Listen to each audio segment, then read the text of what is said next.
This is the fourth session on the Gospel of Matthew, and in this session I'd like to look at chapter 16 of the Gospel of Matthew.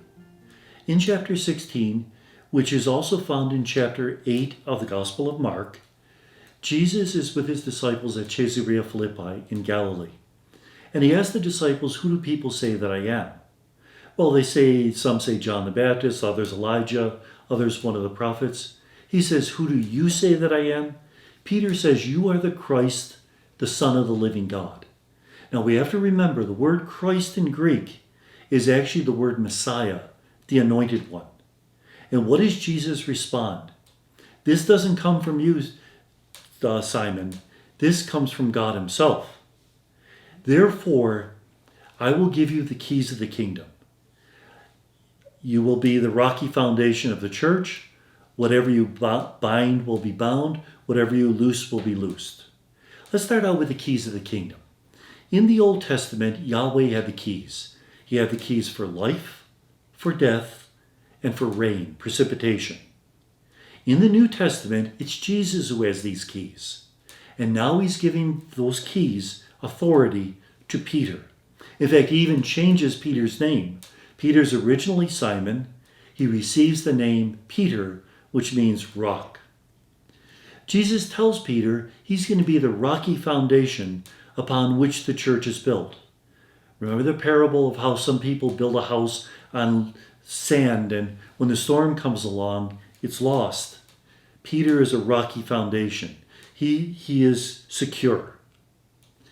Now, this is only one of two times in the Gospels that the word church is used, here and in chapter 18 of Matthew.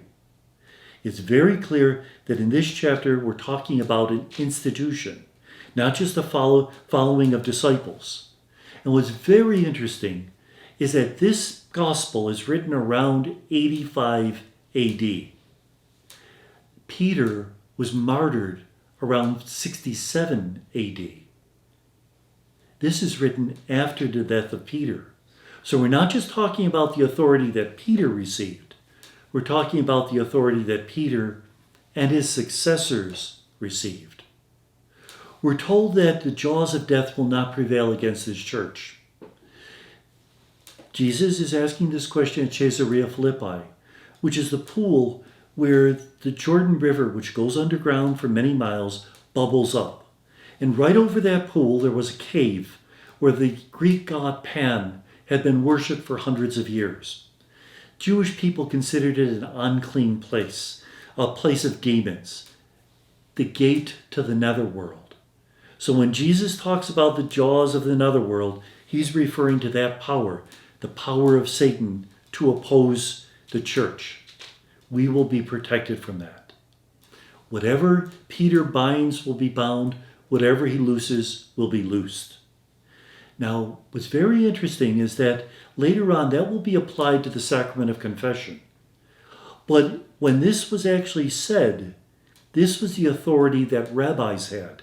They had the authority to say what has to be done and what doesn't have to be done.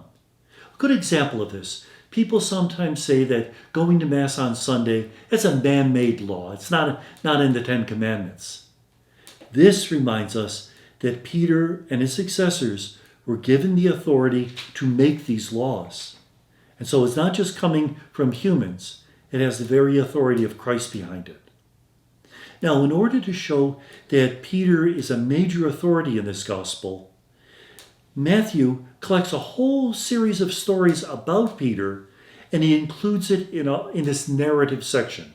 Remember I said a couple times ago that Matthew tends to collect the actions of Jesus in a segment, and then the teachings of Jesus in the next segment. In this narrative section, the actions of Jesus, Peter is mentioned over and over and over again. Because while all the apostles received authority, Peter was the head of the apostles. Now, the only problem with this, we don't have the keys of the kingdom in the Gospels of Mark, Luke, or John. So how do we know that Matthew didn't make this up? Well, in Mark, there's no keys of the kingdom. There's no Caesarea Philippi. But every time that every time the apostles are mentioned, Peter is the first of the apostles. Granted, Matthew sometimes treats the apostles as if they're the three stooges, but Peter's the first of the three stooges. He's always the first one mentioned. And whenever there's an important miracle, it's always Peter, James, and John who are present. And again, Peter's name is always mentioned first. What about Luke? Well, we don't have keys of the kingdom in Luke, but what we do have is a scene at the Last Supper. And suppers are very important in Luke's gospel. Every parable ends with a meal. Luke must have weighed 400 pounds because he loves to talk about food. Heaven is even the heavenly banquet. At the Last Supper, Jesus says to the disciples, the lords of the pagans lord it over others. You shouldn't be that way. And then he turns to Peter and he says, Peter, when you turn back, strengthen your brothers. Turn back. From what? From the denial. Jesus predicting the denial, sort of a reference to the power of Satan.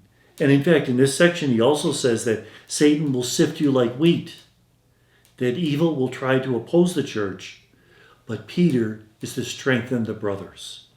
And again, this appears at the Last Supper, sort of the last will and testament of Jesus. Peter's in charge. What about John's gospel?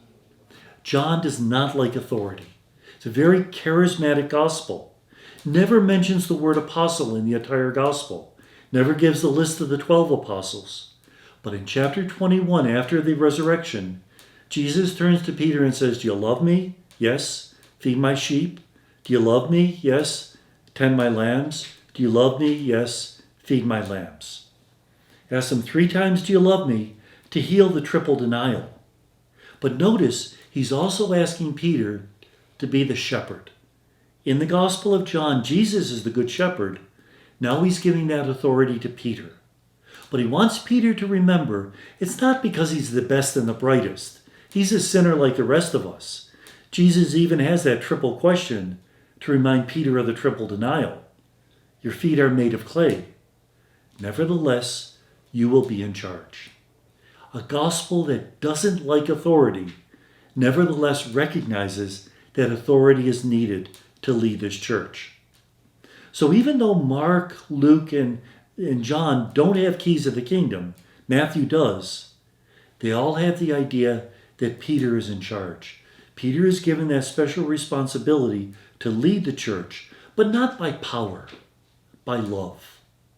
And that Peter leads the church not because he's perfect, but because he's called. He's given that special authority by Jesus. And maybe one of his greatest gifts is to recognize his own brokenness. He's broken like the rest of us. And nevertheless, God works through our brokenness. And may God bless us.